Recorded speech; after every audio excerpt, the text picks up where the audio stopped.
why is it painful when we go through a breakup, even when we know the person wasn't the right person for us? Wow. Well, I think in a sense, there's two types of breakups where someone is wrong for us. There's the kind where we don't know that they're wrong for us and we've told ourselves they are the one. Ooh. And then they break up with us. Because normally if we haven't told ourselves someone is wrong, then we're just hanging on for dear life, wanting to keep them. But if they break up with us, it's like, in a sense, there's an extra pain of we have to even get to the realization that they were wrong for us, which takes some time, because when someone breaks up with us, our ego kicks in and tells us it's because you're not good enough. It's because you're not worthy. It's because, and if you were just more, if you just did better, if you just didn't make that mistake, if you just weren't so high maintenance in this way, you would have been able to hold on to this person. And because you're not sexy enough, cool enough, successful enough, interesting enough, whatever, thin enough, young enough, whatever, you couldn't hold on to this person. And it often takes us time to realize this wasn't the right person for me. Some people, by the way, who are watching this still haven't gotten there. It was years since that person broke up with them, and they're still telling themselves a story that that person was the right person. That's agonizing. Yes, because it's, you don't get to ever kind of reach the other side of the grief when you tell yourself that. You're in chronic grief instead of the acute grief of breakup, grieving the end of the relationship, grieving the future you thought you'd have, feeling the disappointment of it all, and then moving on to create a new and better story. Instead, you're in the chronic grief of continuing to tell yourself a story that your right person they're still out there. They just don't want to be with you anymore. Oh man. Then there's what you're talking about. And they might be with someone else. And they're with someone else. And so we experience that grief 1,000 times. You experience it the moment you realize they're with someone else. You experience it the moment they propose to that person. You realize that you experience it again the moment they have a child. You're experiencing the grief over and over and over again.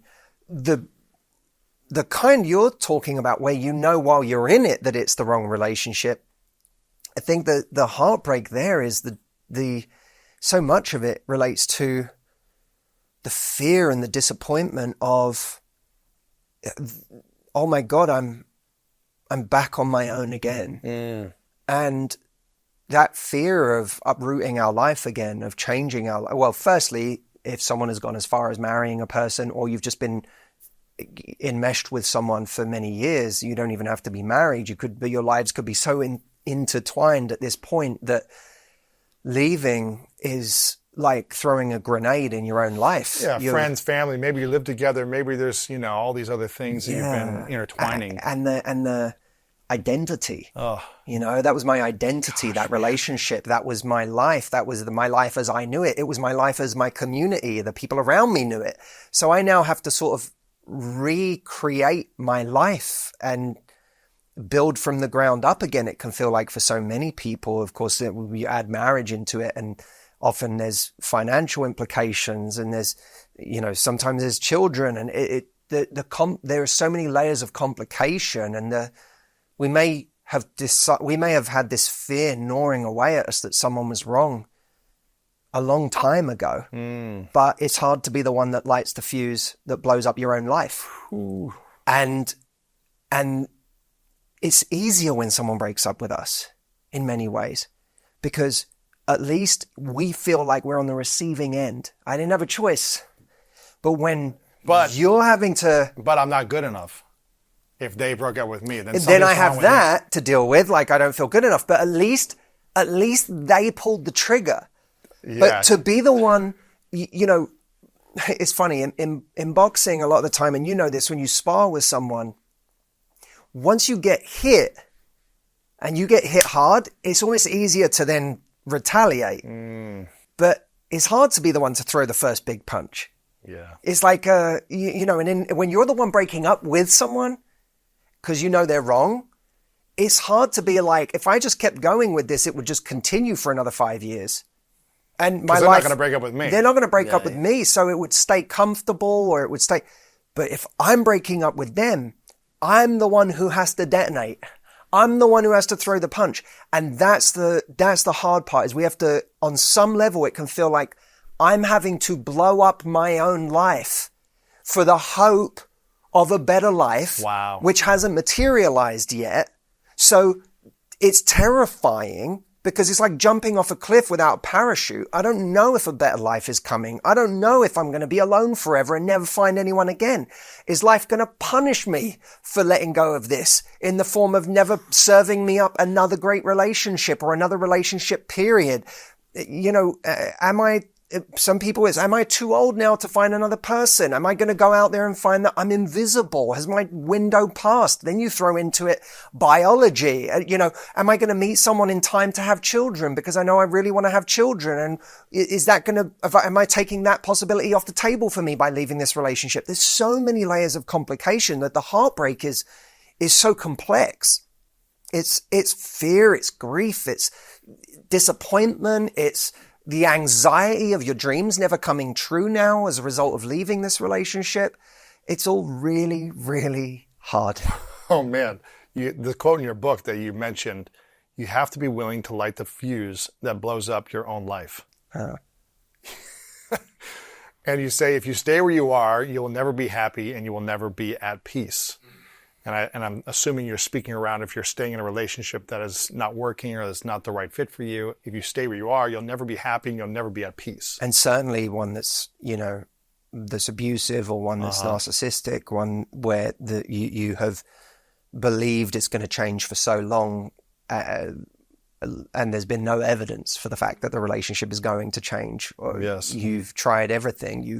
You've brought, you know, vulnerability to it, you've brought standards to it, you've, you know, changed what you give that person. You've done so much to try to make this relationship into a great one or a peaceful one or just one that doesn't harm you. Right. And it never works and there's never change. There is a certain point where you have to say to yourself, how many I think it's a question that's worth us all asking in life is, how many times does something not have to work for me to decide it's not going to work? And your answer to that question will dictate how much of your life you will, you know, throw into a situation. Yeah, because you can justify, well, it wasn't that bad, or my, you know, friend's partner is worse than my partner. You compare yourself to other relationships, right? You'll do these things to justify.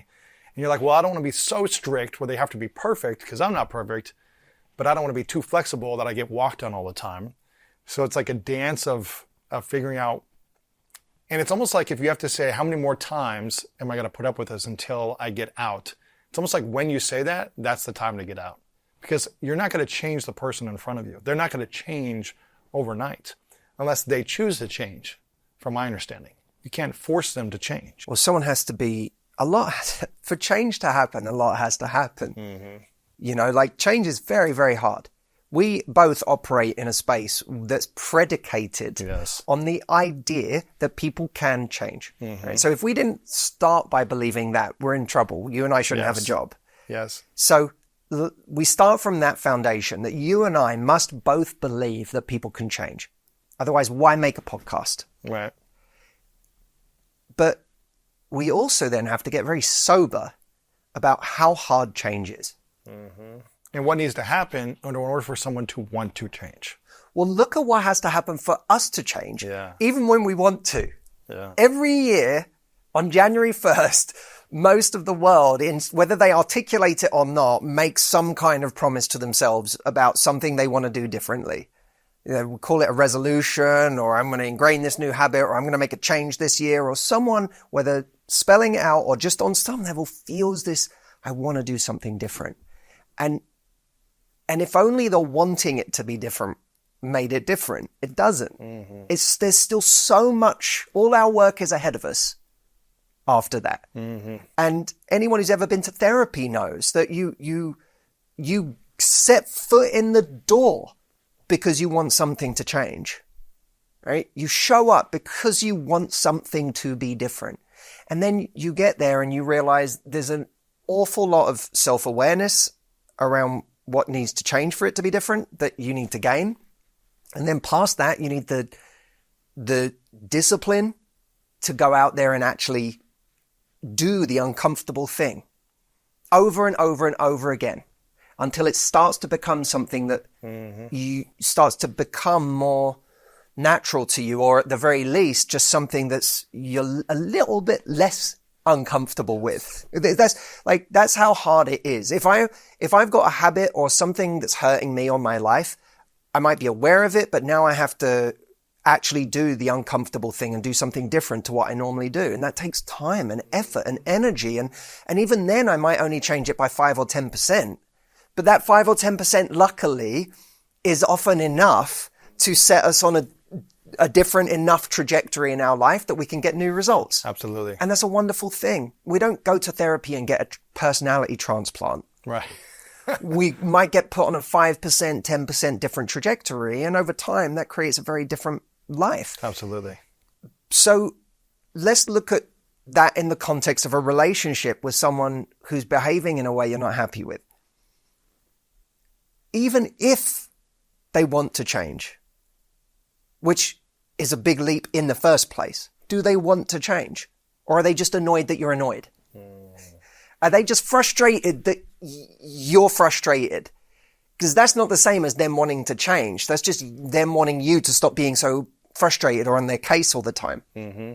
Right? So that's not them wanting to change. Them wanting to change is them recognizing that there's something about this in themselves that they don't like, that they want to address, or that they care about you so much that they want to bring you something different. And that's motivation enough for them to make a change.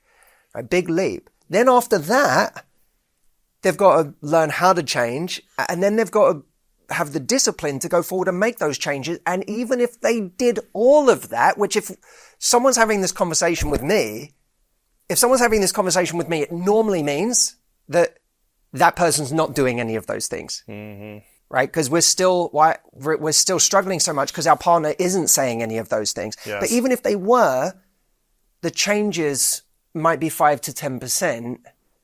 They're not going to be a personality transplant. And a lot of people who come to me in really unhappy or very toxic, painful, abusive or narcissistic relationships are in a place where their partner would need a personality transplant for them to be happy. And then they still may not be happy